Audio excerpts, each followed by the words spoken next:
Critical Mind Pictures presents the Forex Video Training Series, Black Belt, Second Degree, Trade Guide to Major Economies, New Zealand.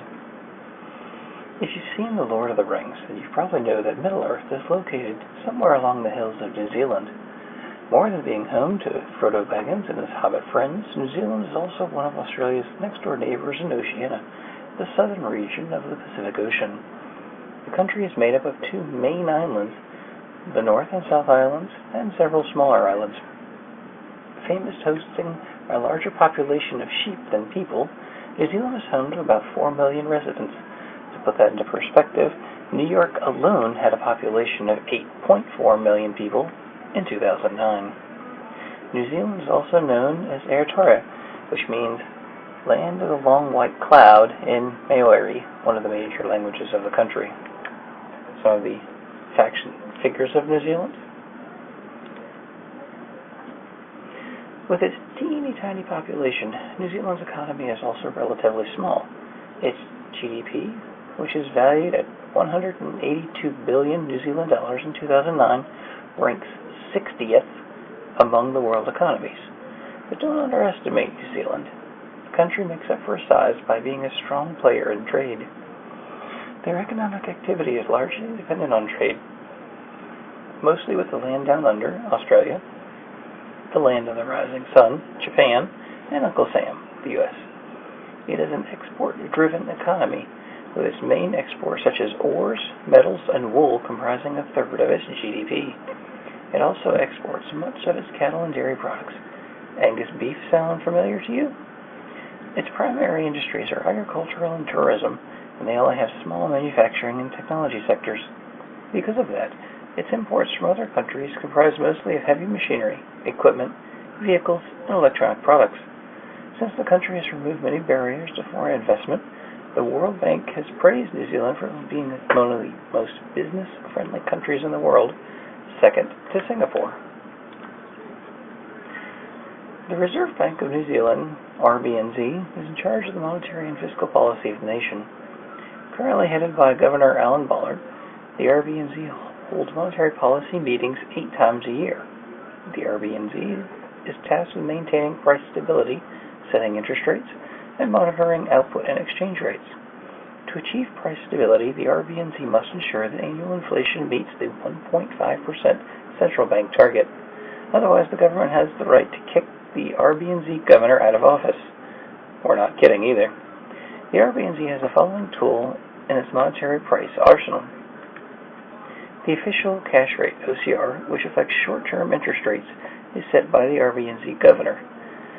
By lending 25 basis points above this rate and borrowing 25% below this rate to commercial banks, the central bank is able to control the interest rate offered to individuals and businesses.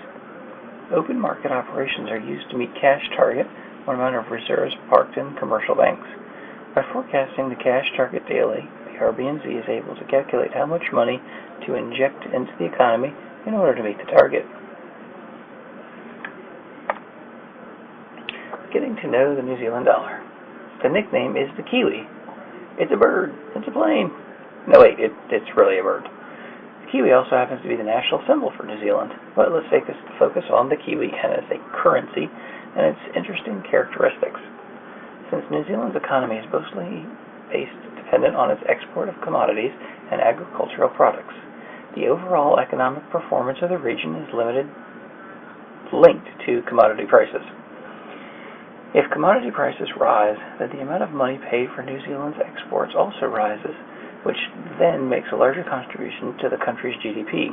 Since a higher GDP reflects a strong economic performance, it could lead to an appreciation of the Kiwi. Conversely, falling commodity prices result in lower monetary value of exports, making a smaller contribution to GDP. A lower GDP could then cause the Kiwi to depreciate. Since Australia is New Zealand's #1 trade partner, the economic performance of Australia has a huge impact on New Zealand. For instance, when the Australian economy does well, Australian firms pump up their importing activities, and guess who benefits from that? New Zealand, of course. Just like Australia, New Zealand enjoys higher interest rates compared to other major economies such as the US, UK, or Japan. Interest rate differentials between economies often serve as indicators of money flows. Since investors prefer to receive higher returns, they'll sell lower-yielding investments in exchange for higher-yielding assets or currencies.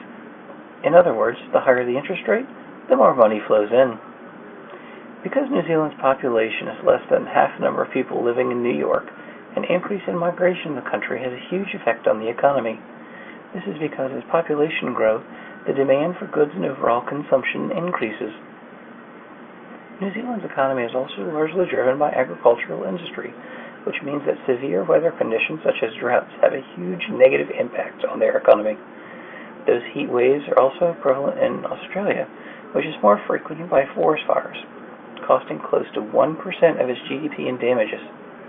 This does not do the New Zealand dollar any good. Some economic indicators. Gross domestic product. Just like any other nation, the gross domestic product, or GDP, serves as an economic report card for New Zealand.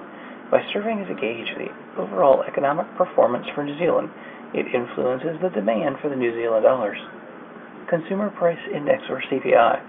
The Consumer Price Index measures the change in price levels. As a measure of inflation, it is closely watched by the RBNZ in determining changes in monetary policy. They're supposed to maintain price stability, remember? The balance of trade. Since New Zealand is an export-driven economy, traders often take a look at their trade balance to gauge international demand for New Zealand's products. What moves the New Zealand dollar? Positive GDP growth reflects the strong economic standing of New Zealand, boosting demand for its currency. Negative GDP growth highlights the poor economic performance of the country, dampening demand for NZD.